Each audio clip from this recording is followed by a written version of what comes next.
Hello, everyone, and welcome to Borrego Community Forum for the Regional Conveyance System Study. I want to thank you all for taking time out of your day to join us. I know you're all very busy. Obviously, also would prefer to engage with you in person, but given today's COVID challenges, this virtual option is what we have to work with, and I'm sure we can make the very best of our time together.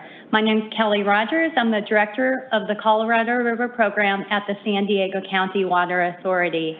I'm also going to serve as the moderator for today's session.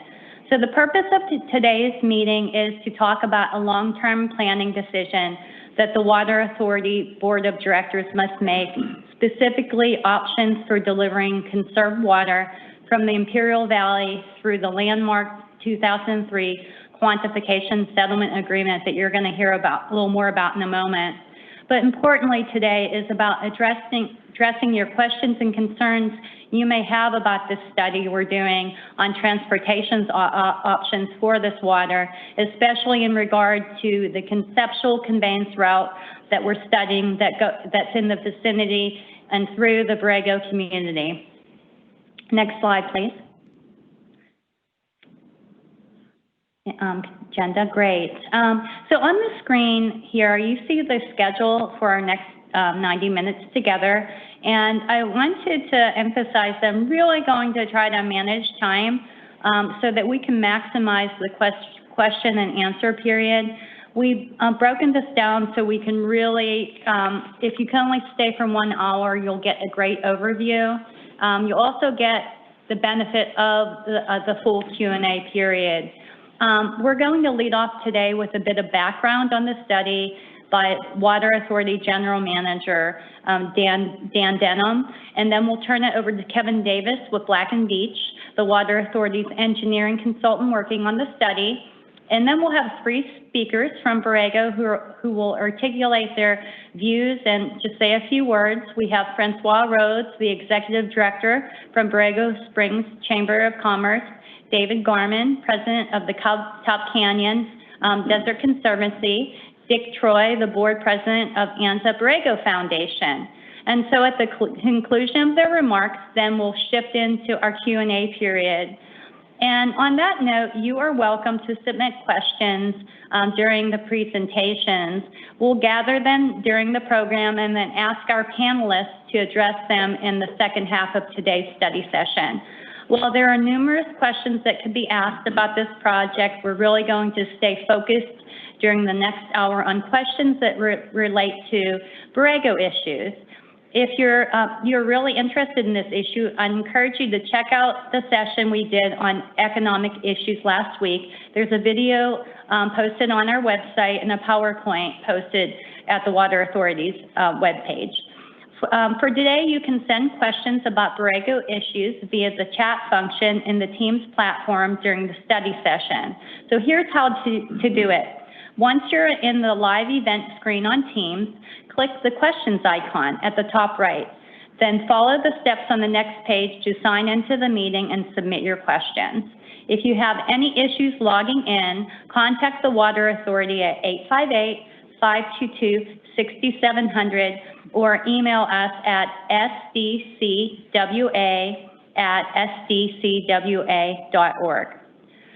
For those who are unable to submit questions through the team function, you can email them also to that same email address, sdcwa@sdcwa.org, and I will get them and I can bring them up during the session. I would ask that you please include your name, affiliation with all the questions. The Water Authority is going to do their best to respond to as many questions as we can today. But if we don't get to all of them, we're going to respond to them all in writing and post them on our website. It's also important to know that today's session is being recorded, for those of you that weren't able to attend, and you can listen to the recording on our website later. The recording, along with the Q&A, will be posted in the next few days. I also wanted to note that the Water Authority is following COVID safety protocols during this event. Finally, we have speakers in San Diego and those in Borrego Springs. And we really worked hard together to get our technology to work in both locations and be here together with you virtually today.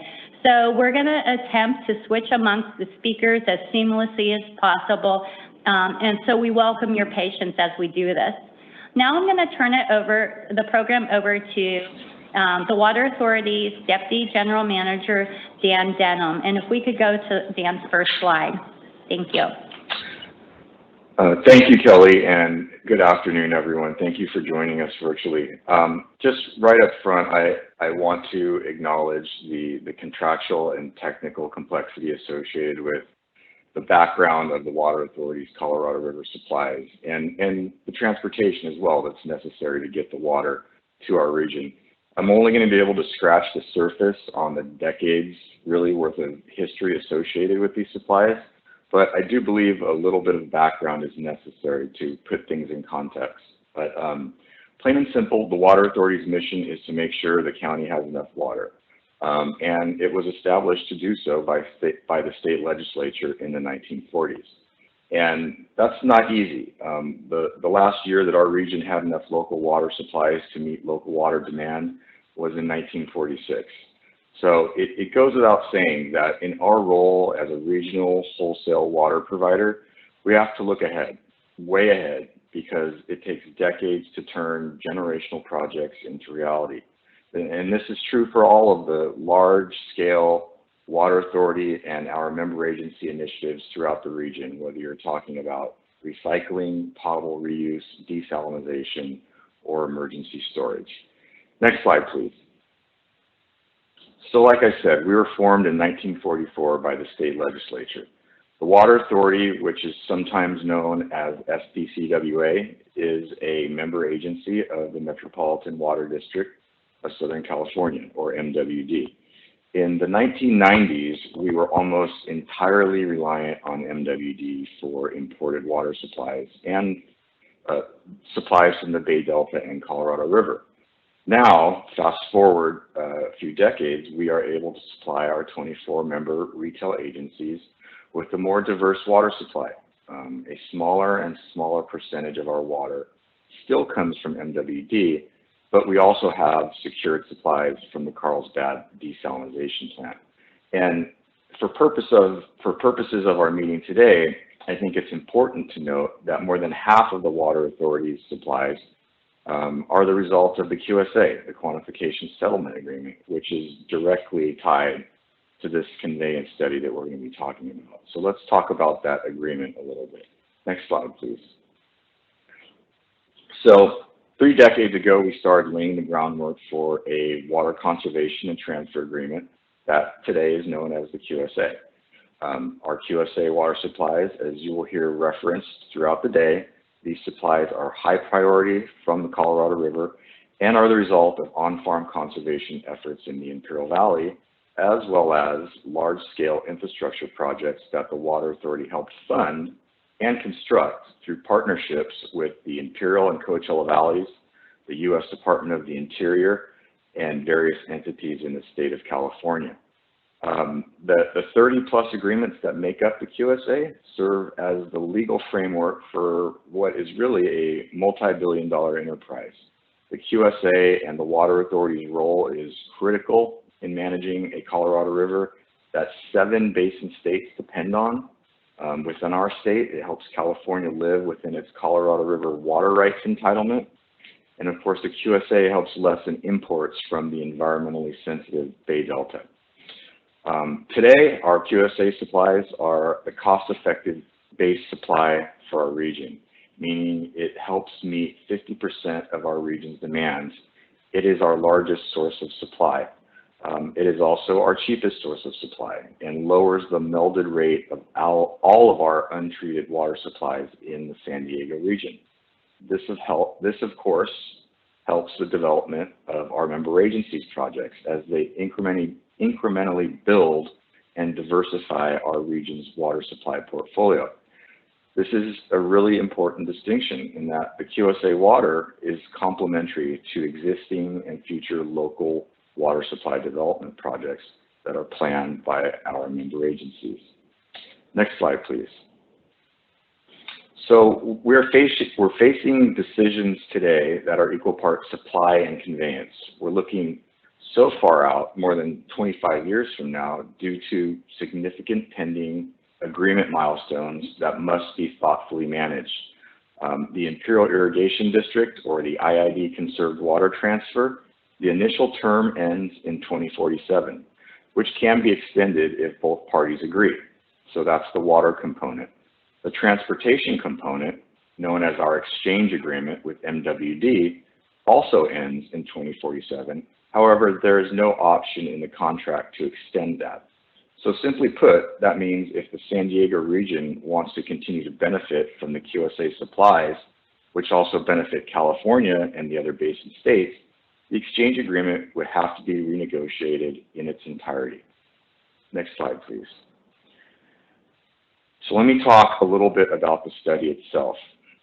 As a regional water planning agency, we need to ensure the water supply is reliable and cost-effective for more than 3.3 million people and our $245 billion economy. That's why we are studying alternative delivery methods for our Colorado River water, plain and simple. We call it a regional conveyance system, a combination of pipelines and canals for water delivery.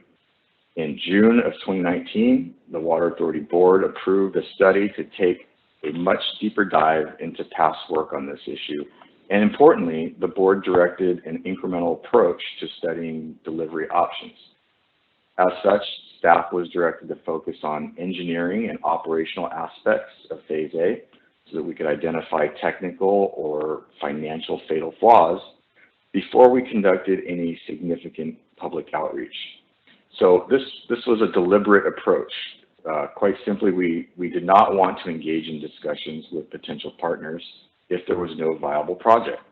So it's very important to note that we are very, very early in this exploration. There, in fact, is no project yet, just a concept that we are testing. The Water Authority Board also directed us to come back for authorization if staff determined that it was warranted to move to Phase B, which, according to the technical analysis, we now have that box checked that the project is technically feasible. So if on November 19th our board approves movement to Phase B, then we would begin in earnest outreach discussions with potential partners, and as well as conduct an additional economic analysis. I think that this is probably about an 18-month or so period for the duration of Phase B. If approved to go further, after that would come the environmental analysis that is so important to us and to you. The CEQA-NEPA process, as you know, is critical, and we're committed to going through it if we in fact get that far. I also just want to emphasize that partnerships are a secondary purpose of this project. The main purpose remains to look at ways to keep our reliable QSA supplies flowing to San Diego beyond 2047. Now, that being said, if we discover that there's mutual interest along the conveyance path routes under the study, then we are happy to engage in dialogue on compatible multi-use projects that could provide regional benefits throughout Southern California. So that's the last slide that I have, and I'll give it back to you, Kelly. Thank you, Dan. I know there's definitely a lot of history unpacked as to the background of why the Water Authority is embarking on this study. I'd like to introduce Kevin Davis, who's going to tell you a bit about our Phase A work. And I really am hoping that that information will help to frame up some of the questions that you may have. Kevin is the project director with Black & Veatch and vice president as well.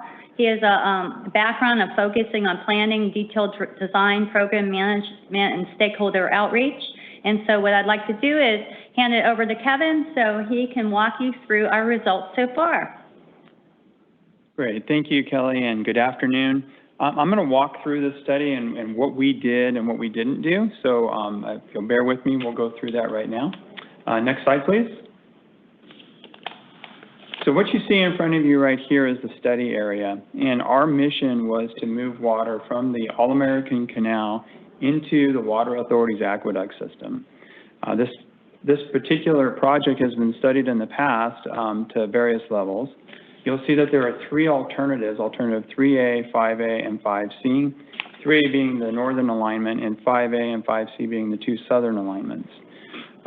As recently as 2017, alternatives 5A and 5C had been studied again, but alternative 3A hadn't been studied since the mid-90s. And so one of our missions was to evaluate alternative 3A in a little bit more detail and bring it up to the same level as the other two alternatives. Next slide, please. So what were our objectives? So in phase A, we had several objectives, and I'll go through those quickly now. First of all, we wanted to evaluate the conceptual routes, those three routes I just showed you, and to see if they were feasible. Are they, and I want to point out that we're in the feasibility stage, so nothing's designed, and there's a lot of flexibility between now and anything that would ever be designed in detail or built. We also wanted to evaluate alternative 3A in more detail, as I mentioned. We needed to be able to compare it to alternatives 5A and 5C effectively. We wanted to look at fatal flaws. If there were technical or what we call financial fatal flaws, we wanted to expose those and eliminate any of those alternatives. And there are other fatal flaws that will be examined in the future if this project moves forward, and that would be taken care of largely in the CEQA process. And then screening, we wanted, right now we show three alternatives. We wanted to get that down to two alternatives if possible. And finally, we were tasked with identifying potential partnerships. And this is at a very high level of assessment. Our job is really to look and see what potential partners would be out there, and then bring those to the table. I want to point out that we did not include any of the partnerships that we identified in the cost assessments. So in other words, all the costs that are shown in our study would be paid for by the water authority. Next slide, please. So what was the outcome and what are the findings of phase A? Well, first of all, as Dan mentioned, the QSA supply is needed. We determined that based on our available data. Another thing was that all three of the alternatives, 3A, 5A, and 5C, are technically viable. In other words, you could build those, you could move the water through those. However, only alternatives 3A and 5A were economically competitive. And what that means is that they were competitive amongst the alternatives as well as to what the water authority is doing today. We also determined that all of the alternatives could be integrated into the existing water authority system, something that had not been looked at before. And all of the alternatives presented potential partnerships that we identified. Next slide, please. So what are the various components of the regional conveyance system? For alternative 3A, we wanted to kind of show you some pictures of what some of these things look like. So 3A includes about, nearly 50 miles of canals, nearly 40 miles of buried pipelines, and you can see the pictures here that kind of demonstrate what they might look like. You see 3 pump stations, there's about 47 miles of tunnels, there's a treatment plant, and then there's surface storage. So, and I wanted to actually focus in on alternative, or alternative 3A, all of this is alternative 3A, but the pump station, which is, there's a picture of a similar type of pump station in the middle of the left column. And I wanted to point out that in our regional conveyance study, we anticipate a pump station that would be similar to what you see here, where the pipelines approaching and leaving would be buried. And so after construction is over, you wouldn't see those pipelines. Next slide, please. So let's focus in a little bit on Borrego Springs area, because I'm sure that's why you want to take a look at this. And I'm starting with a slide here that demonstrates the alignment in the baseline and what we have in the study for phase A. And that shows an alignment that goes through Borrego Springs and goes into or along Tub Canyon Road, and you see that there's a yellow square that represents a pump station. That's where the pump station would go in the baseline from the base approach. And also you see a kind of a gold colored circle. It says tunnel portal. That's where a tunnel would be in the baseline approach. Next slide, please.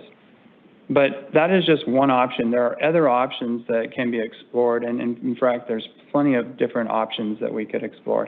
this is an option where we would have the pump station and the portal located in a different location. And if we go to the next slide, please, you'll see even another alternative where we pretty much bypass Borrego Springs.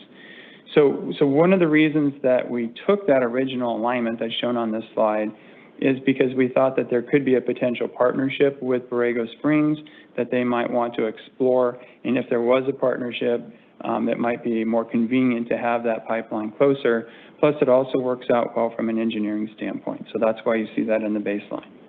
Next slide, please.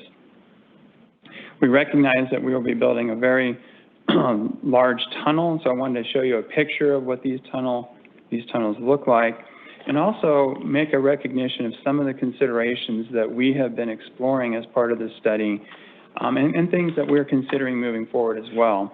And starting with construction activities, we're going to be moving a large amount of material. We need to protect the groundwater basins, and we have established tunneling techniques and costs associated with that to protect those groundwater basins. So that's in our study today. We're also looking at costs, capital costs, operations costs, maintenance costs, and replacement costs as well. And we recognize that there are a lot of environmental considerations that will need to be explored in the future. And largely, those will be focused on the construction phase. Next slide, please. So we talked about partnerships. Dan talked about partnerships, and so did I. And what does that look like for Borrego Springs? Well, I want to let everyone know that we took the approach of, if we identified a partnership, it's because, sort of, hey, we're in the neighborhood. What might one of these partnerships look like, and how could it benefit both parties? In the case of Borrego Springs, here's what we established as a potential partnership. One is that we're providing a very large conduit for water that would pass right by Borrego Springs in Alternative 3A. So maybe that conduit would be beneficial to Borrego Springs. Now, I want to make it clear that it's not intended to provide QSA water to Borrego Springs, but rather a third party could be providing water to Borrego Springs. Also, the sizing. How did we size our pipeline? We sized the pipeline in Phase A, in the Phase A study, to allow for about 20,000 acre-feet of water to be sent to Borrego Springs if you guys desired to do that. And we picked that number because that's equivalent to the overdraft of the basin today. One other point I want to make is that we did not consider any kind of aquifer storage for the regional conveyance project. And there's two reasons for that. Number one, it's not economically attractive to the QSA transfer into San Diego County. It costs money to put water in the basin and then pull it back out. It's also, we determined that there's a sufficient study or a sufficient storage area in San Diego County for the QSA water. And that picture that you see that's kind of screened back there is a picture of the San Vicente Reservoir that stores 252,000 acre-feet of water in San Diego County. And the Water Authority owns storage capacity in that reservoir. Next slide, please. So environmental concerns, and we know that there are a number of environmental concerns in the Anza Borrego Desert State Park. And so first thing I want to point out is that we do not have a preferred alternative. No preferred alternative has been established now. Both alternatives 3A and 5A are both viable alternatives. Also, I want to point out that the regional conveyance study in Phase A only looked at super obvious environmental fatal flaws. So what does that mean? That means that if we determined that there was only one very prescriptive alignment that we would have to follow and it had a significant environmental constraint that was obviously not mitigable, we would not have deemed it as a viable alternative. We would have said that was a fatal flaw. We did not have that constraint, and so therefore we didn't observe any of those. We also outlined the very detailed process that CEQA and NEPA would be requiring to go through in the future if this study moved forward. We did not do an environmental strength analysis yet, but that would be a part of future phases. And like I said, the CEQA and NEPA process would be followed in future phases if this project moves forward. And that would be the final authority on any environmental fatal flaws. Next slide, please. So we were made aware of a number of concerns that the Borrego area had, and so I want to just talk a little bit about what some of those were that were identified and how those would be addressed. We talked about the state park and there are cultural resources, including the bighorn sheep. There are concerns about tunneling impacts on groundwater, surface water streams, and wildlife. I'm going to take a second here to talk about the tunneling impacts on groundwater. We recognize that the groundwater basin must be preserved, and that we would be tunneling under some groundwater that would have pressures that need to be protected. And so our tunneling techniques, the modern tunneling techniques that we have established are very robust and would include tunneling practices and a still liner through those areas that would protect those groundwater sources. Those costs are included in our cost estimates. The tunneling debris definitely needs to be transported. That's a concern that would need to be dealt with. We understand the impacts of geotourism, and the temporary construction and long-term impacts need to be assessed. And all of those would need to be assessed through the CEQA-NEPA process. We determined that there's mitigation measures that could be implemented based on our very rudimentary evaluation of that, but ultimately CEQA and NEPA will be followed. It will identify any potential fatal flaws in the future. Next slide, please. Other concerns, concerns over partnerships. So let's go back to the Borrego Springs partnership. If Borrego Springs were to transfer water through the regional conveyance system into Borrego, then there are a couple of very important things that need to be addressed. And one that was brought up was the structural integrity of the Borrego Springs subbasin, and definitely if you were entering into a partnership where you were going to be putting water into the subbasin, you would want to evaluate that in further detail. It has not been done to date. Water quality concerns, you have a very pristine groundwater aquifer, and impacts of any water coming in would need to be evaluated. I will mention that modern water treatment techniques that we use routinely today can take everything out that I think you would be concerned about. And finally, I want to, as far as those two items go, we want to make the point that if a partnership were to be developed, it only works if both parties benefit. So that would be something for you to evaluate. We talked about tunneling. We didn't talk about tunneling crossing faults, and let me do that now. And this tunnel would cross some active faults. And there are some special considerations that if you are interested, you can look at our report. And in the appendices, you'll find that we took great care of how we would address the conduit going through those fault areas. And we would make sure that we use the modern tunneling techniques that are used frequently now to address that so you wouldn't have any adverse effects. We have not done outreach in Borrego to date, but that would be part of Phase B if it's authorized. Next slide, please. So there are other partnerships that have been explored, and largely we're looking for partnerships that provide water resiliency. Those were identified in the report. You can see a list of partnership potentials here that reflect the water resiliency that I think all of us would like to have in the world. And some ideas that we had were partnerships with projects with the Salton Sea, both renewable generation and integration of that energy into our project. In the Salton Sea, there's geothermal available, there's solar, there's wind, lots of opportunities there. And there's even binational, federal, state project or partnerships that are available. So all of those are at our disposal. Next slide, please. So how long is this going to take and where are we in the study? As you can see, we are just finishing Phase A. We finished Phase A in August this year. Phase B would start shortly after approval if it is approved by the board. And we're a long way from doing any construction. And so as you can see from this timeline, the pre-construction phase is at least 10 years, followed by a lengthy construction period. So there's a lot of environmental work that would need to be done. There's negotiations and agreements that need to be done. There's public outreach that would need to be done. So we're a long ways from this project becoming reality. But the goal, if it did go forward, would be to have an online date right around 2045. Next slide, please. So what are the next steps? Dan mentioned that there's a board meeting on November 19th, and the Water Authority will take action, but should they choose to move forward with Phase B, then Phase B would start then. And the focus of Phase B, to reiterate what's already been explained, would be on stakeholder outreach, dialogue with partnerships, and then also a robust economic analysis. To date, only a very rudimentary economic analysis has been done. Thank And that's you. my last slide. Thank you very much, Kevin. Can we go to the next slide, please? Thank you, Nick. Thank you, Kevin, for that in-depth review and study work. And I just wanted to say I see some questions, lots of good questions coming through. I also wanted to let you know and emphasize again that we will be posting all of these slides on our website for your review. So now we're going to move into the Borrego Input item on our agenda today. And I'd like to introduce 3 Borrego Springs speakers who will say a few words and provide some input and perspectives.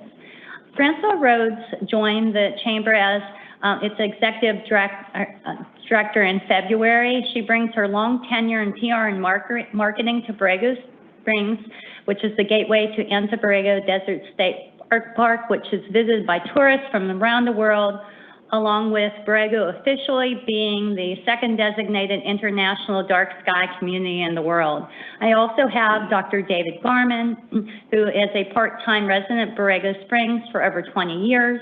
In 2011, he founded the Tub Canyon Desert Conservancy, which under his leadership has led the fight against invasive species and unchecked development in Borrego Valley and is now engaged in land conservation. And then I also have Dick Troy, who has been a trustee for the Anza Borrego Foundation for 10 years and has served as the president for the last 3. ABF is a nonprofit partner for Anza Borrego Desert State Park. It provides a variety of services for the state park, including management of educational programs, retail services, and land acquisition.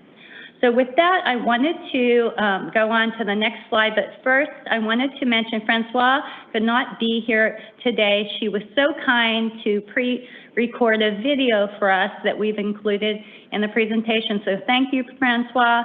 The Water Authority definitely appreciates you helping to keep the Borrego community informed and for this video. Hello, everyone. As you know, hopefully this project is slated for 2047, but it is in the formulative stages right now. There's going to be so many variables, so many studies. At this point, the Chamber is just going to be a conduit for you to make sure that you have all the information, contact information, should you choose to call any of the people that are part of this project, and keep you up to date on current information. So with that said, I'm going to leave it to all the experts to tell us more about this future water project in Borrego Springs. That's great. Thank you, Francois, for those words. And now I'd like to turn it over to David, who is going to go through a short presentation and on behalf of the Tub Canyon Desert Conservancy. Thank you, Kelly. The RCS is a new subject for Borrego, and many are of a wait-and-see mindset. However, the Tub Canyon Desert Conservancy believes there is sufficient information in the Phase A report to determine beyond the shadow of a doubt that the RCS is a major industrial project that would forever change and degrade the character of the Borrego Valley. Although there are other potential routes for the RCS that don't pass through the state park or Borrego Springs, the Water Authority calculates the route through Borrego would be the cheapest route. So let's take a look at Route 3A. Next slide, please. Now, some of you have seen this map previously, but I want to draw your attention to the orange line that starts near the Salton Sea and ends at the Tub Canyon portal. This line represents the path of a trench that would have to be dug to contain a pipeline 8.5 feet in diameter. The trench would be 38 miles long, a minimum of 35 feet wide, and approximately 20 feet deep. Next slide, please. The trench would go to a tunnel portal somewhere in Borrego, and the planners of the project have acknowledged that the tunnel portal could be located just about anywhere on the mountain face. So let's look quickly at a few possibilities the Water Authority is considering. Next slide, please. In Tub Canyon, the trench would follow Tub Canyon Road, and a pumping station, again, those little yellow squares, would be located on Alan Lepke's property or perhaps State Park property. Next slide. In Palm Canyon, the trench is shown as a red line on this map, would go up Palm Canyon Drive, and the pumping station would be located next to the State Park Visitor Center. Next slide. At Glorieta Canyon, again shown, the trench is shown as a red line, would pass just south of Rams Hill. Next slide.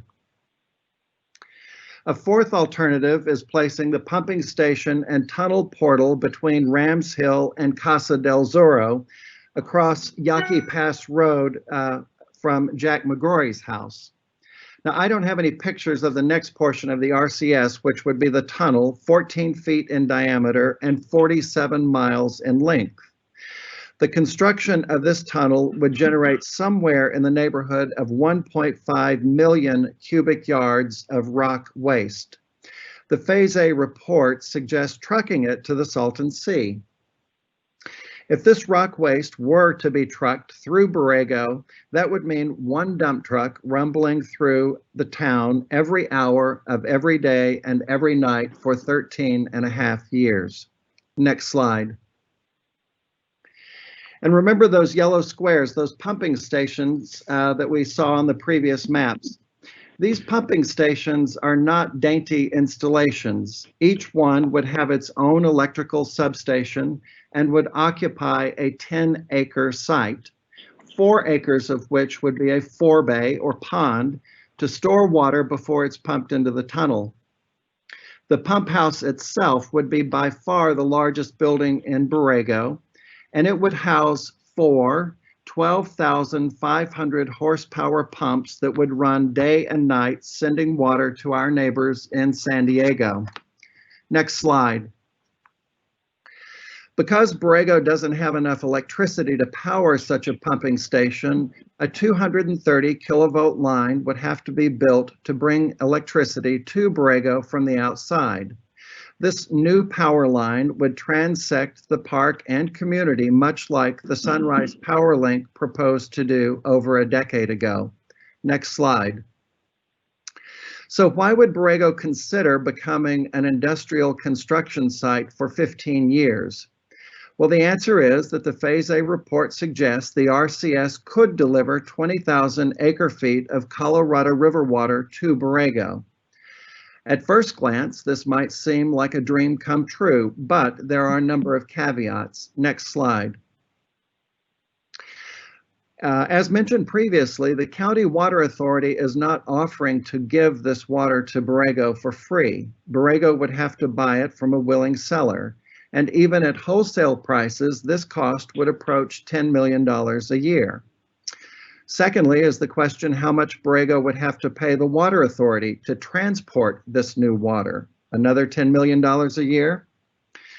Another issue is that Colorado River water is of such poor quality compared to the water from our aquifer that Borrego would have to build, pay for, and treat that water at a new multi-million-dollar treatment plant before it could be put into our existing pipes. Or this essentially non-potable river water could be distributed to farms and golf courses through an alternative distribution system that would have to be built, again, costing many millions of dollars.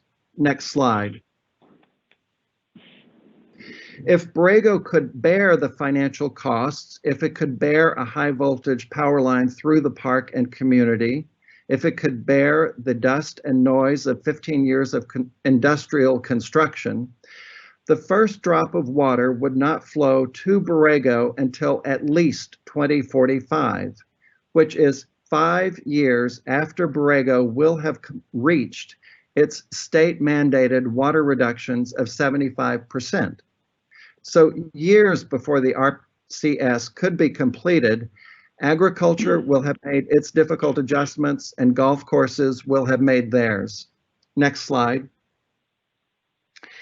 Borrego has a history of protecting its peace and quiet, its dark skies, its wildlife, and its unspoiled vistas, all of which draw people from all over the world. In the 20th century, Borrego resisted putting a freeway in Coyote Canyon from Anza to Borrego. In the early 21st century, Borrego successfully opposed the Sunrise Power Link that would have bisected the park and town. I believe when Borregans come to know the facts of the proposed regional conveyance system, they will tell our friends at the County Water Authority, thanks, but no thanks. That's the end of my remarks. Thank you. Well, thank you, David. I appreciate your remarks. And just for our audience, David's slides will also be posted along with Kevin's on our website. So now I'm pleased to turn it over to Dick to say a few words and give his perspective.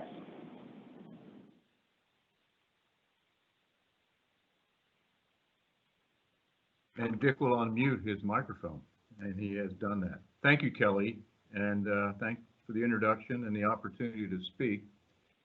I'm here to talk about the RCS project from the state park perspective. I need to be clear that these comments do not represent those of the State Parks Department. The wheels of government turn slowly, but I've been assured that their official comments will come at a later time. I am representing the official position of the Anza Borrego Foundation, the nonprofit partner of the state park. We've enjoyed a long relationship with Anza Borrego Desert State Park, working closely with 9 different park superintendents over the last half century or so. As mentioned earlier, we provide land acquisition services and education programs, manage the park's retail sales, and periodically provide advocacy on critical park issues, such as this one. ABF is headquartered in the community of Borrego Springs, but our membership extends throughout California and the nation. On average, 500,000 visitors come to the park each year, and these visitors contribute over $40 million per year to the economy of eastern San Diego County. People come to the region to look out at the vast desert vistas, to enjoy the last of the quiet places, to look up at the spectacular dark night sky, to wonder at the striking geologic resources, and to view the unique flora and fauna that eke out a living every day in this 1,000 square mile park. We understand the Water Authority is at the front end of this project, and that they hope to assess the specific impacts to the park at a later date. Today, we want to share with you our major concerns, all contained in 2 letters we've submitted to the Water Authority over the past 2 months. The impacts of placing a tunnel, pumping plants, portals, and facilities adjacent to and through the park are of considerable concern. The potential noise and light pollution, habitat loss, and visual impact of these facilities would be hard to mitigate. The tunnel itself is proposed to travel through or under considerable stretches of state designated wilderness. It's a designation that calls for maximum protection of the natural environment while minimizing evidence of human occupation. We're yet to be convinced that drilling under such protected land is legal under state law, but I'm sure we'll find that out soon enough. Beyond that, the proposed tunnel would travel 40 miles through a mountain range and intersect with 8 active earthquake faults. Seems to us that it would be hard for anyone to guarantee that there would be no negative effects from such drilling beneath or adjacent to the wilderness on its groundwater, its surface flows, and the flora and fauna that depend on that water. Our concerns about legality and wilderness impacts also apply in varying degree to the more southerly alternatives should they become considered. Regarding Borrego Springs, one of the routes being considered, the Foundation takes issue with the suggested tunnel portal locations of Hellhole Canyon, Tub Canyon, and Glorieta Canyon. For scenic resources, endangered species, and public access reasons, we, and I believe the state would also, have concerns regarding development in these very visible and sensitive areas. The Black and Veatch report states that the route through Borrego Springs would require a new power transmission line running 10 miles from Ocotillo Wells to Borrego. The new line would run almost entirely through the state park. These transmission lines and towers cause habitat loss, and would be incompatible with preserving the long, undisturbed desert vistas that the park is famous for. I want to talk a little bit about the construction phase as well. We're concerned about the impact that a protracted construction schedule would have on the bighorn sheep population, a federally endangered species. Some of the areas where drilling and blasting have been proposed are prime bighorn sheep habitat. In recent years, both state parks and the foundation have worked diligently with the rest of the Borrego community to develop it into what we call a sustainable destination. Based on international ecotourism principles, the Borrego Village Association is carrying forward a tourism program that is designed to protect resources, create good paying jobs, and delight visitors. Already, retail clerks and hotel employees have received professional training in communication skills and engaging visitors. Local high school seniors are enrolled in a year-long program that points to well-paying jobs in the tourism industry. A one-stop website has been developed, and the list goes on. Our fear is that the disruptions attendant with a 15-year construction phase would adversely affect this progress and alter the very things that people come to the region for. The dust, noise, and truck traffic generated by the need to transport thousands of tons of debris over a multi-year period would make it difficult for the community to evolve as a first-class destination and maintain its unique rural atmosphere and sense of place. Finally, we believe, and you probably already contacted them, that it's imperative that the Water Authority meet with representatives from the local Native American communities to learn of their concerns about the project's potential effects on lands that may have spiritual or cultural significance to them. The Foundation understands the challenges and costs associated with transporting safe, affordable water to a growing metropolitan area. But preserving one of the nation's last great wild places for present and future generations is also a worthwhile objective. We, as residents of San Diego County, should avoid any situation where we sacrifice one for the other. In summary, the Foundation feels that the routes proposed for the conveyance system are problematic at best, particularly the route through Borrego Spring. At this time, we're not sure the purported benefits of the project justify the potential adverse effects to California's largest and what we feel the most spectacular state park. Foundation appreciates the opportunity to comment and allowing us the time to verbally outline these concerns. Thank you very much. Thank you very much, and I just want to thank all the speakers for doing such a great job in keeping within time. That's really going to help us shift into Q&A and maximize the time that we have so that we can answer as many questions as we can. Again, I wanted to mention that if we don't get to everyone's question, we will be putting all the Q&A in writing and posting on our website. So what I'd like to start off by doing, and I'm looking, and most of these are for Kevin with Black and Beach. I did get some questions in advance of the meeting. I think you may have noticed on the invite, the RSVP, the information you got with RSVP, you could submit questions. So I did receive some questions here. And the first one was, this is a quiet desert community. Please explain how any noise would be mitigated during construction and once the pipeline and the pump stations are built as well, and once those are operational. So those are all really good questions. And what I wanted to say, I want to start with is you'll probably hear this answer a lot. We haven't done an environmental assessment yet, so I can't really answer how any of those specific mitigation measures would be implemented during construction or post-construction. What I will say is that if we were to build a pump station, which would be more of the long-term noise pollution, we would mitigate that with typical acoustical treatments to keep the noise to a decibel level that's acceptable to the codes and requirements in that area. Thank you, Kevin. So our second question I have is, how visible will the pipeline be? And what, if anything, will be done to have it blend in with the environment? It's another excellent question. So the pipelines, and I think I mentioned in the presentation, they would all be buried. We wouldn't have any pipelines like if you've seen some of the hydroelectric facilities in the world that have large penstocks that are on the slopes of hills, we wouldn't do that. Those would all be buried. You would see the pump station, and one of the comments I think that you just heard was, you know, the visual impacts of the pump station is something to be also taken into account. We would do that, and we would work with the community to apply architectural features that blend with the community as much as possible. Great, thank you, Kevin. This is the same general theme. We are concerned about the environmental degradation and impact this project will have on the land. What precautions will be taken to alleviate the impact?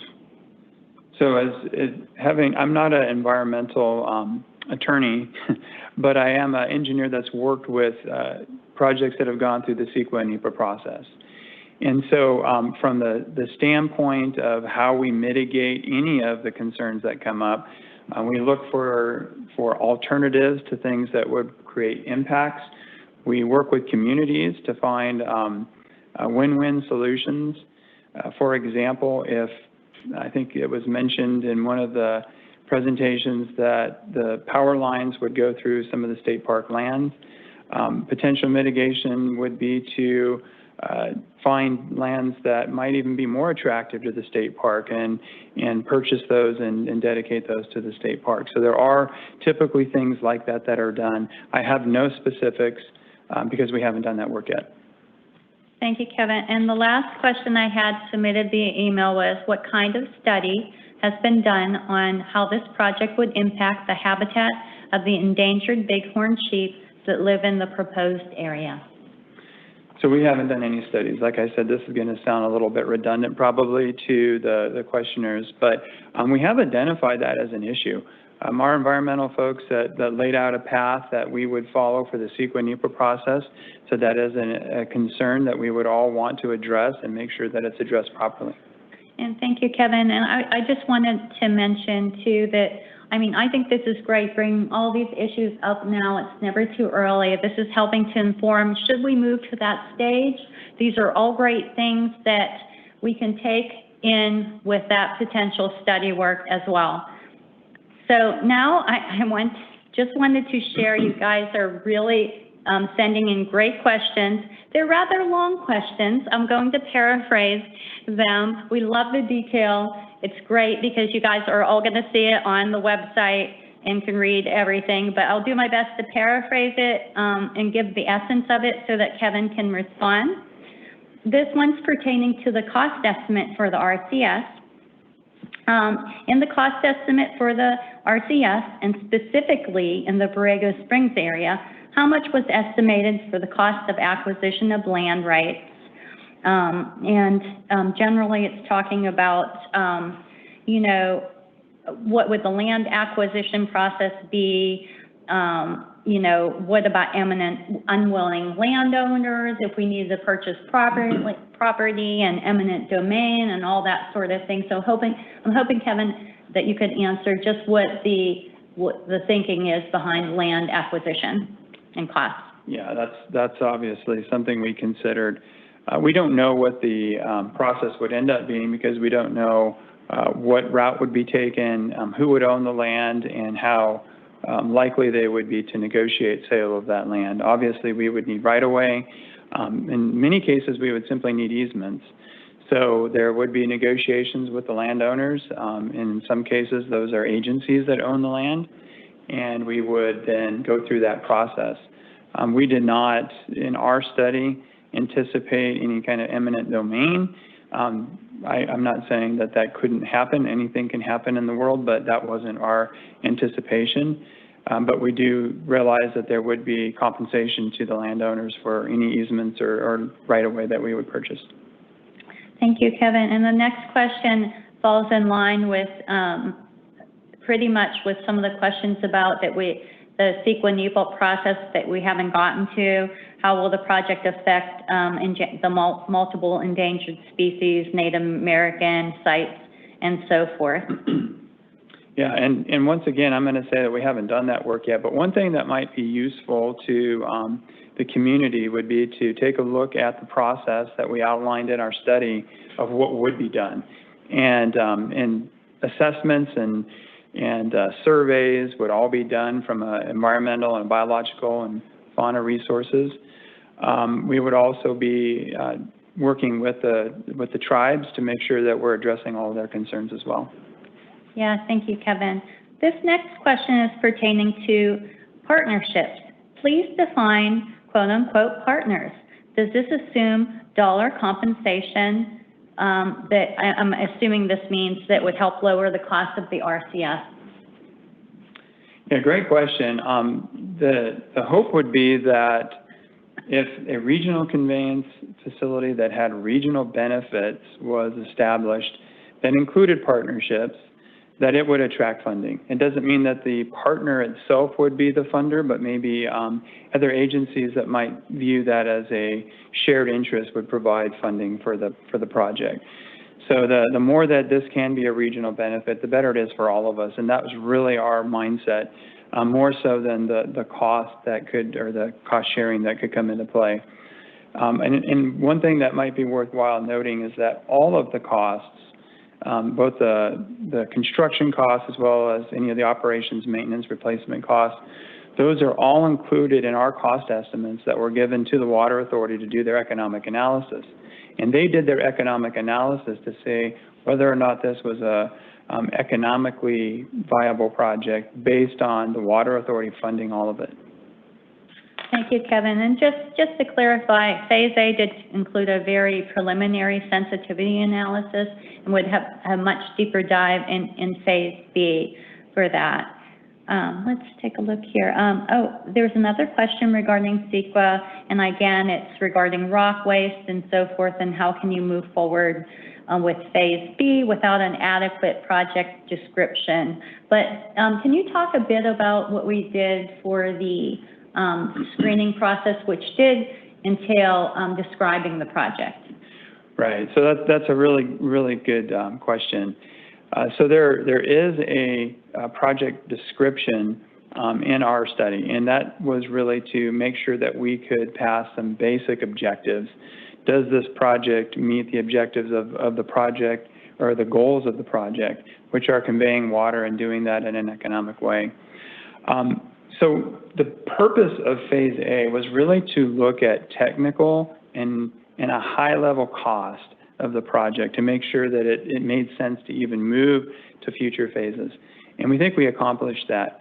We recognize the importance of doing all of the environmental work if this project were to move further in the process. Thank you, Kevin. Yes, and I just wanted to mention also, all of these reports are posted on the website.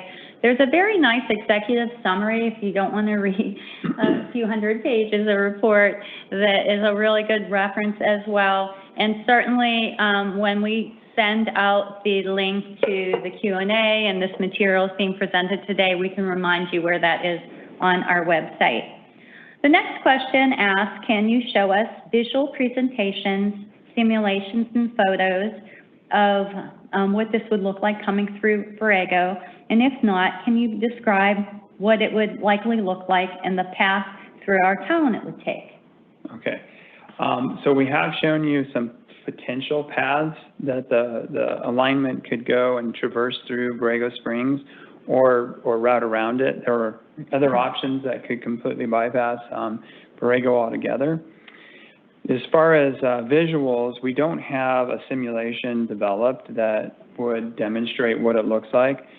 I think today you saw a number of photos of pipelines in construction.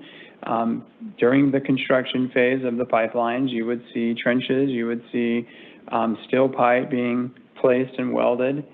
And then once the pipeline is done, once the construction is done, then it would be buried, and there would be landscaping and other types of processes done to make it look as close to native or as close to the background as it would be.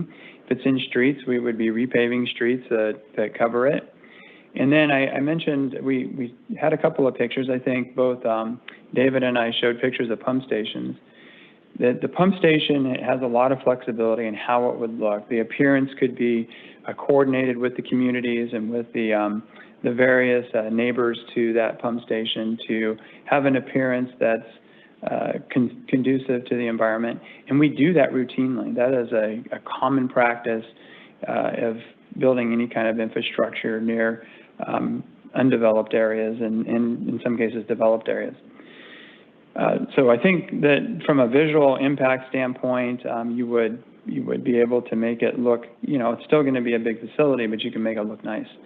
And I've addressed the sound issues in the future, and we would apply acoustical treatments and make sure that it doesn't have a resounding loud noise coming out of it, which is very commonplace in building and designing pump stations.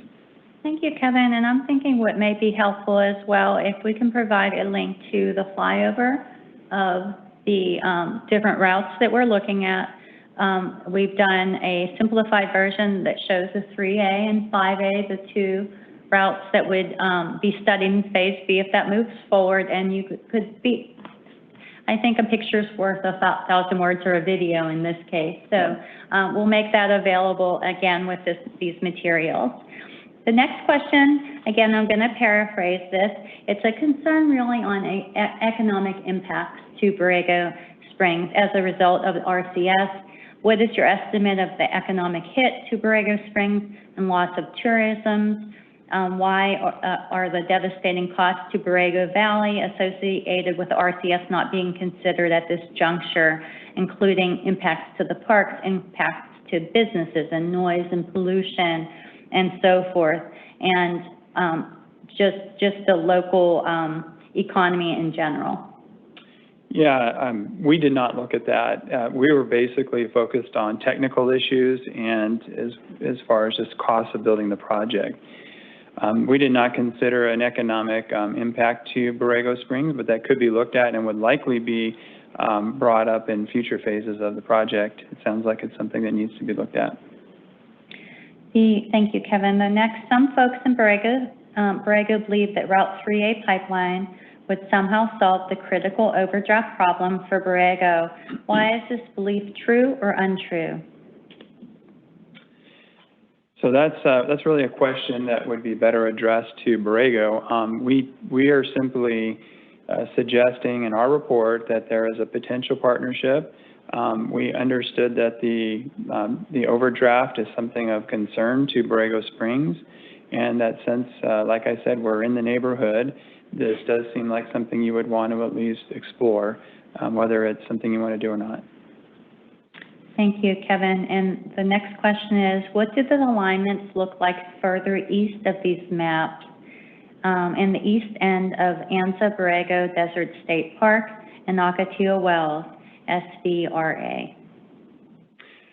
Yeah, and I know we didn't focus in on that, but we're largely following the highway, and so there's already disturbed lands there, and our expectation would be that we would take advantage of that and get a right-of-way and build the pipeline and basically paralleling the freeway. Thank you, Kevin. And yeah, just to highlight, and Kevin mentioned this in this presentation, so far the study shows a very conceptual look at 3A, and nothing has been designed yet. And I think really one of the goals is to follow the existing rights-of-way and disturbed areas. Yep. Okay, next one, and we're back to partnerships. Please list the potential local partners that you identified in the Phase A study. You talked a bit about those on the slide, but perhaps you could give the audience some examples of some of those partnerships. Yeah, I'll highlight just a couple of them. There is a longer list, obviously, and I had mentioned a few. One of the partnerships right now, our concept includes a water treatment plant in Imperial Valley, and that water treatment plant is designed to remove salts from the water that's in the Colorado River and deliver a water quality that's similar to what's being delivered to San Diego County today from Metropolitan Water District. That water treatment plant process creates a brine line or a brine discharge, and that needs to be addressed. So that brine salinity is in the neighborhood of 6,000 to say 11,000 parts per million. And to put that into a comparison, the Salton Sea today is about 60,000 parts per million, and the Pacific Ocean is around 33,000 parts per million.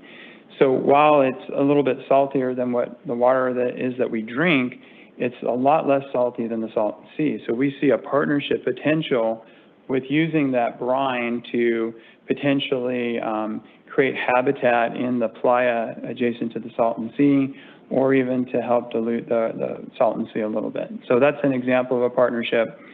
We've also looked at partnerships with IID, where we would potentially build a surface water storage facility that would enable us to share capacity in the All-American Canal better, and they would then have better control of some of their discharges to their farmers. And so those are just a couple of the other examples of partnerships that we've been exploring. Thank you, Kevin. If I may add, also the routes when they enter San Diego County travel by many of our member agencies' reservoirs. So we're definitely, if it moves on to phase B, be talking with our member agencies about potential partner there to ramp up the local storage or do other things. Okay, I have a very, very long question regarding geotechnical, and I do not want to be dismissive, but I also want to manage the time properly. It references the Kleinfelder geotechnical report, and I think it's best served if Kevin responds to that one in writing so that we can make sure we're thorough and I do it justice, not me paraphrasing the question. Will the CEQA-NEPA process include economic impact analysis? My understanding is that CEQA does not necessarily have to address economic impacts. You know, I don't know the answer to that question off the top of my head, but we can look into that and respond in writing. Yes, thank you. Okay, I'm going to skip one long question so that I can paraphrase it while I read it while Kevin's answering another question. How much debris does 47 miles of tunnel deliver, and where does the debris go? So it's a very good question. I think David covered that in his presentation, that it's many, many tons of rock. And what our current thinking is that it could be used for actually some benefit near the Salton Sea. So we would anticipate that rock, and not all of the 47 miles of tunnel would be coming through that one portal. There are multiple portals. And so a portion of it would be coming through the portal that's adjacent or near Borrego Springs, but that rock would likely go to provide some restoration areas near the Salton Sea. Great, thank you, Kevin. And while you were answering that question, I'm able to break down the question that I skipped. The heart of the concern is why are we really considering a regional conveyance system that would convey Colorado River water when potentially, you know, the Colorado River it has a question about Colorado River's long-term sustainability due to hydrology and so forth. So that's question one. And question two is, you know, why is this being considered instead of working on conservation of existing water supplies and seawater desalination and things like that? So if you want to tackle the first part of that, and then I can jump into. Okay. Yeah, so I think the question was related to the sustainability of the river water, and probably, and I don't think this was mentioned, but it's probably concerned with climate change. One of the values of the Colorado River water, particularly with the QSA, is its priority system on the river, and so it's a higher priority imported water than, say, for example, the metropolitan water would be the replacement water for imported water. And so I think that's a key point of the reliability of that water and sustainability of that water in the future. So it comes down to a priority supply on the river. Thank you. And if I may add as well, that the water, the quantification settlement agreement water, the canal lining water transfer are both sources of conserved water. So we're actually, the funds that we pay for that water are helping to fund conservation programs, and in turn, we're helping to meet 50% of our demands here in San Diego. And that essentially is a partnership as well. The second question is, why aren't we doing other things? Well, that we actually are. You know, the Water Authority gets our QSA supplies. We purchase water from MET. We have a water purchase agreement with the Carlsbad Desalination Plant, and we support our member agencies in their conservation efforts. So I think the real message there is that you need different tools in your tool belt or water supply portfolio to help diversify and make it reliable. All right, so I'm going to move on to next. Would solar be used to assist the pumps? And in all likelihood, it absolutely would be used. In fact, with the direction the state of California is going with their renewable portfolio, it's entirely conceivable that all of the energy used for the regional conveyance system would be renewable, whether it's solar, wind, geothermal, or a system of energy storage as well. Great, thank you, Kevin. So we have a question here pertaining to the tunnel waste, and what would be the cost to transport it? What would happen to it? What about truck traffic and things like that? And do you have estimated volumes? And there are some questions here, within this question of just about the number of truck trips generally. Yeah, so it's a great question. That's a question that would be handled with CEQA. I do not think that we actually calculated the number of truck trips at this stage, but that is something that would absolutely be done. It's a very standard process through the CEQA process. Great, thank you. And again, you know, some of that work is envisioned if we move on to Phase B, and really the CEQA NEPA process is anticipated in subsequent phases should our Board of Directors approve us moving past Phase B or even moving to Phase B.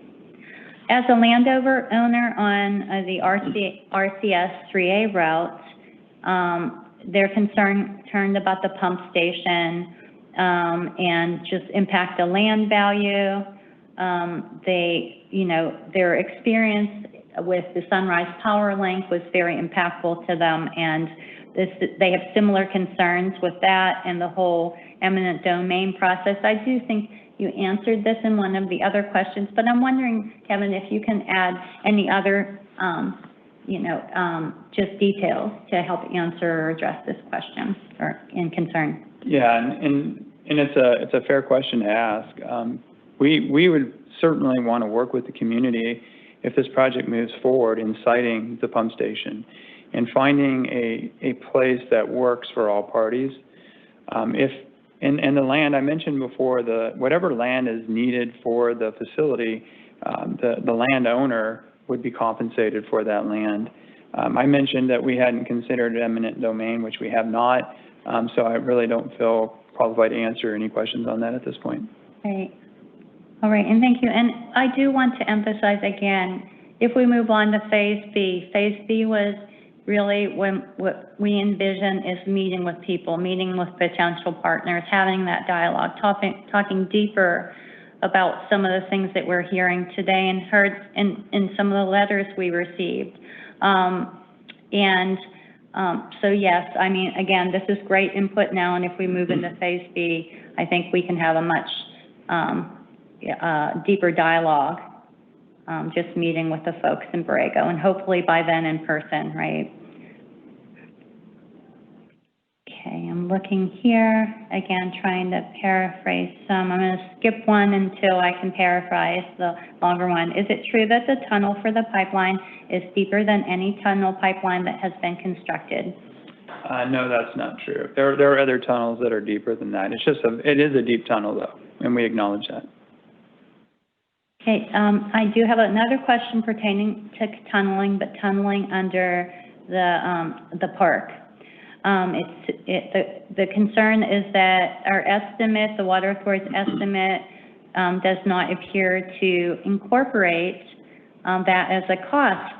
and doesn't consider tunneling under the park to be a cost to the park, I'm seeing in this question, which is to say it's assumed to be free. In addition to the tunnel, Route 3A appears to require significant encroachment on state park land. There are some other details here, just things about the SDG&E experience and so forth. And Kevin, can you talk about what coordination we would be doing with parks and considerations there? Yeah, absolutely. So I think it's a little hard for me to understand the question, but I think it's geared towards if you're going to be tunneling underneath the park lands, that the park should be compensated for that. And I think that really comes down to easement acquisition and the cost of those easements. So I'm not an expert on that, so I don't want to pretend like I am, but I think there is a compensation for those easements. As far as the power lines, those once again would be the same thing. They would be easements for the power line. Those would be compensated to whatever entity owns that land, as well as it would be mitigated. So if we build these, if these were ever built, I should say, then they would be mitigated. And one of the thoughts that we had that our environmental consultant had that he shared this with me was that there are other lands adjacent to the park that may be more desirable and higher value to the state park system that they may prefer over the lands that would be taken by this. So that would be a strategy. Whether or not that plays out would be dependent on how CEQA was addressed. Great, thank you, Kevin. Now we have a question regarding seismic and earthquakes and what we've done to look at that and crossing the 3A, crossing faults, and I believe inherently we live in California, 5A does as well, and how we get our existing water cross faults. So can you please tell me how Black and Beach looked at that in your risk assessment and what phase B may include? That's a great question. Let me start by saying that where most of our imported water comes from, our two major aqueducts, the State Water Project and the Colorado River Aqueduct, that cross the San Andreas Fault. San Andreas Fault is the largest active fault in California and has a significant risk associated with it. While it's true that all of the alternatives in the regional conveyance system do cross faults, they're significantly smaller and less impactful than the San Andreas Fault. The other thing that we have done is we have looked at tunneling techniques that allow for movement. So the angular space that the conduit would go inside is larger than the conduit itself. And that provides a capability for a movement to take place without rupturing the steel pipeline inside. All of the tunnels that run through these faults would be lined with steel on top of the concrete liners and the grouting that would be taking place to protect it. So it's a very elaborate tunneling system that costs a lot of money. That is one of the biggest cost drivers. The tunnel system is one of the biggest cost drivers of the RCS, and we have applied a significant amount of money to address those very issues. Thank you, Kevin. And I have a comment here and not a question. It's from someone that says their family has owned 700 acres in Tubb Canyon for over 70 years. And to say the project would not degrade our peaceful desert sanctuary is an understatement. Just the size and the scale of the project and it being a quiet community. And they mentioned that they had major flooding in the area after storms, and it just doesn't seem like a feasible place to build such a project. So I did want to read that comment I received, and I thank you for that input and that comment so that we, again, if we move into phase B, that's something we could talk with you more about.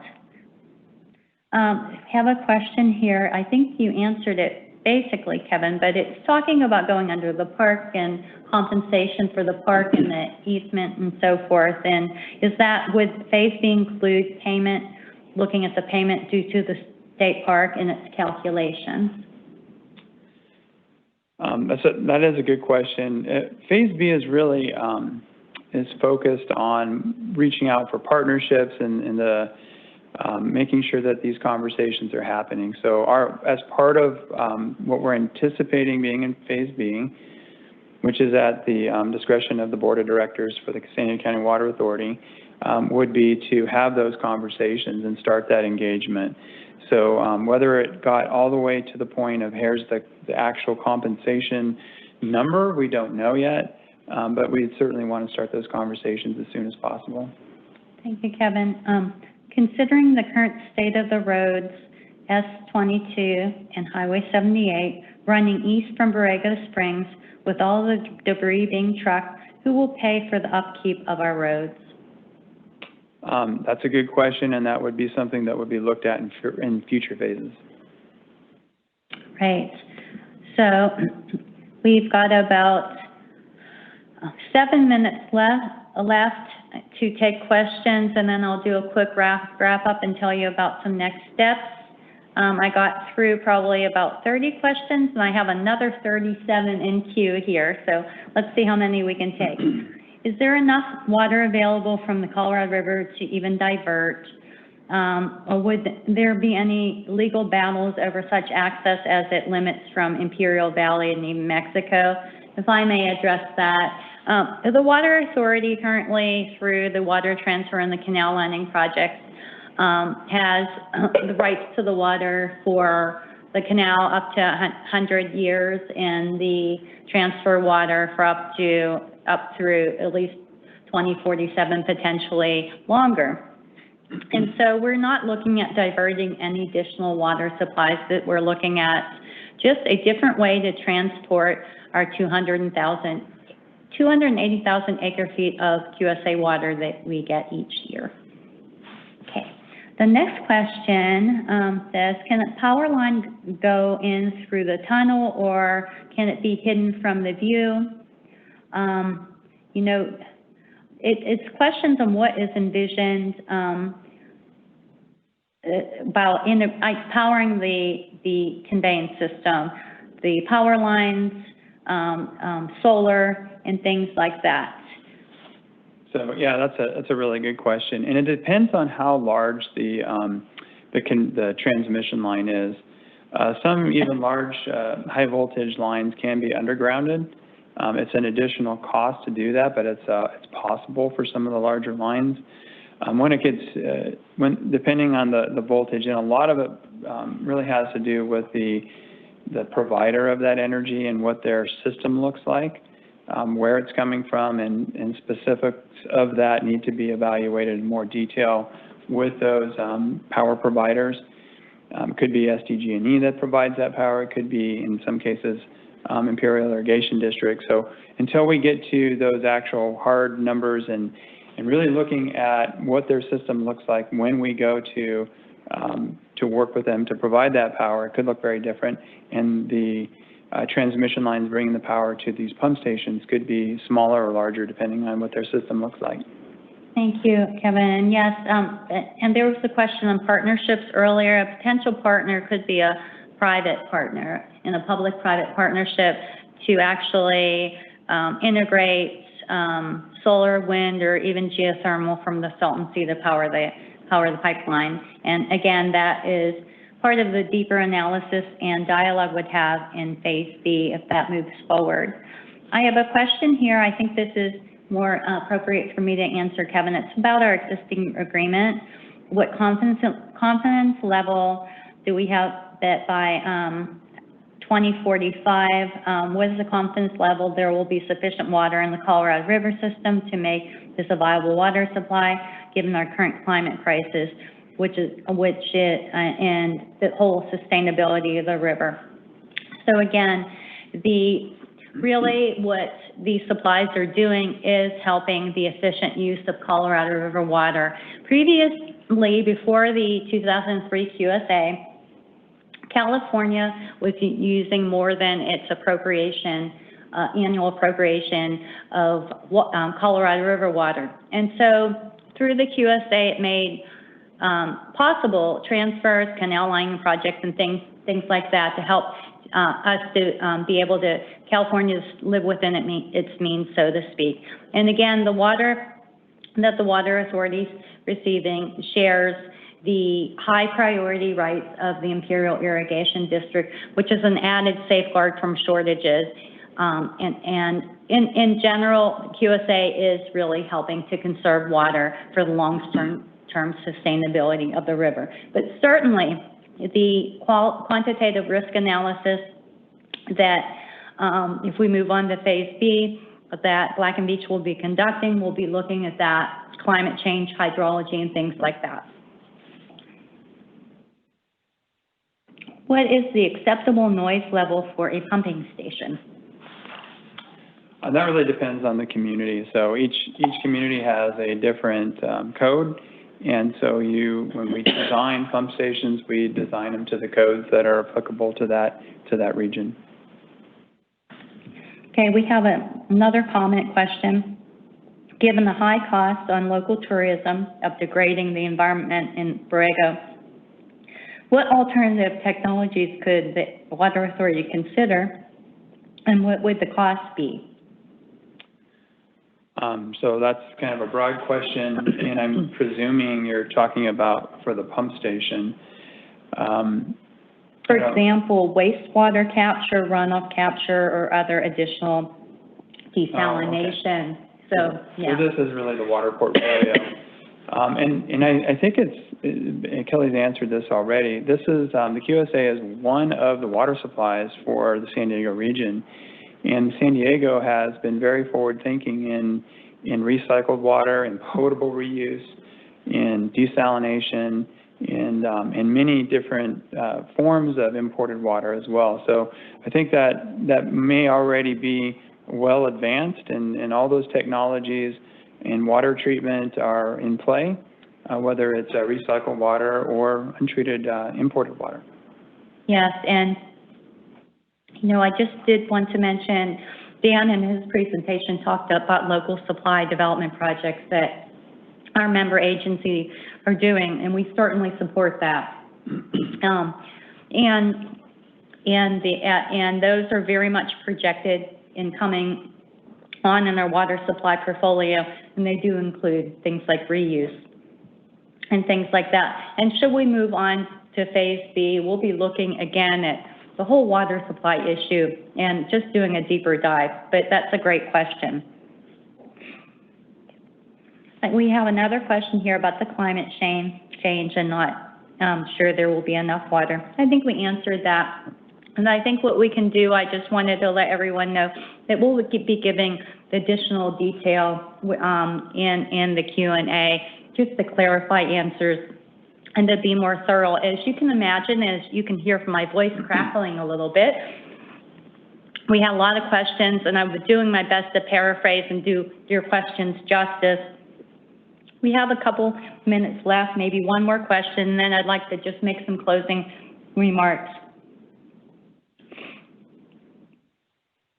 As far as the SBRA land goes, we're mandated by law to have zero net habitat loss. How will the pipeline be constructed along Highway 78 and SBRA? So I think I actually already answered this. I mean, obviously there are going to be impacts to the existing or the land that we touch. We're trying to stay in areas that are already disturbed to the extent possible, which would make it easier to get it back to existing conditions. And for areas that are undisturbed at this point, I think our strategy that our environmental consultant is suggesting would be to look for even higher value lands that you could mitigate with, and those could be purchased as part of the mitigation process. Great, thank you, Kevin. So we have like 2 minutes left. I just wanted to make some closing remarks. And I didn't mention this earlier. I was kind of saving it till the end. And Dick did mention in his comments that they submitted a letter to the Water Authority. They outlined some concerns for the parks, as well as David and Tub Canyon. We did receive letters. And what we wanted to do to be super thorough was to not only do the Q&A from today, but really acknowledge those comments and concerns that you submitted to us and give a thoughtful response to each one of those. So along with the Q&A, we'll be posting a matrix of those issues by letter and responses. A lot of them will be, we just haven't gotten there yet, and that's not meant in any way to dismiss your comments. It's meant we obviously haven't gotten there yet. If we do go on to phase B, we would be having that dialogue. We would be doing some of the studies. And again, phase B may not even cover some of the studies that, you know, CEQA and NEPA is a subsequent phase if we even move on to that. But with that, I just wanted to mention, you know, we'll be posting all the materials on the website. It will take us a few days to get through these questions and really make sure we thoroughly respond to them. We've got about probably 75 questions, so that's quite a bit, but it's great, and we're happy we did, and we love the detail and love hearing from you, just so we can do our work better here. And if we move on to phase B, it's really going to help inform that study work. I want to thank our speakers today. You were excellent, just taking your time out of your day during the week. Appreciate it. I appreciate everyone navigating technology and connectivity issues and so forth. And I just want to just wish you all a safe, continue to be safe during COVID, and just thank you for being with us.